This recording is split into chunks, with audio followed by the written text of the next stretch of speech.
సమావేశంలో గందరగోళం. కౌన్సిలర్లు ప్రశ్నించిన సమాధానం ఇవ్వని కమిషనర్. గట్టిగా నిలదీసిన కౌన్సిలర్లు. కోపాగ్రుతుడై రూంలోకి వెళ్లి తలుపులు వేసుకున్న కమిషనర్. ప్రజాప్రతినిధులంటే ఈకముక్కలా అంటూ చర్చ. బుచ్చిరెడ్డిపాలెం నగర పంచాయతీలో శనివారం జరిగిన సాధారణ సమావేశం గందరగోళంగా మారింది. ఈ సమావేశంలో కొన్ని ఆసక్తికర సంభాషణలు జరిగాయి.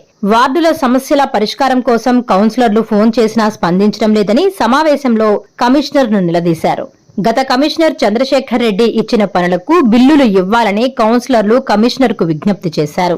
దీంతో కోపాగ్రుతుడైన కమిషనర్ బాలకృష్ణ ఎంబుక్కులు ఉంటేనే బిల్లులు ఇస్తానని తెగేసి చెప్పాడు. దీనిపై కౌన్సిలర్లు మాట్లాడుతుండగా సమాధానం చెప్పకపోగా రూంలోకి వెళ్లి తలుపులు వేసుకున్నారు. కమిటీ హాల్లోకి రావాల్సిందిగా చైర్పర్సన్ మొర్ల సుప్రజా మురళి కబురు పంపించినా కమిషనర్ నుండి స్పందన రాకపోవడంతో కౌన్సిలర్లతో పాటు చైర్పర్సన్ సైతం కంగుతిన్నారు. ప్రజాప్రతినిధులంటే కమిషనర్ కు ఏకముక్కల్లాగా కనిపిస్తున్నారా అని పలువురు కౌన్సిలర్లు గుసగుసలాడుతున్నారు. ఇటువంటి కమిషనర్ తో నగర పంచాయతీ అభివృద్ధి ఎలా జరుగుతుందని చర్చించుకుంటున్నారు. కమిషనర్ బాలకృష్ణ వ్యవహరిస్తున్న మొండి వైఖరి పాలకులకు తలనొప్పిగా మారడంతో పాలకులు దిక్కుతోచని స్థితిలో పడ్డారు. పార్టీలోని పెద్దల అండదండలతోనే కమిషనర్ ఇలా వ్యవహరిస్తున్నారని సన్నిహితుల వద్ద వాపోతున్నారు.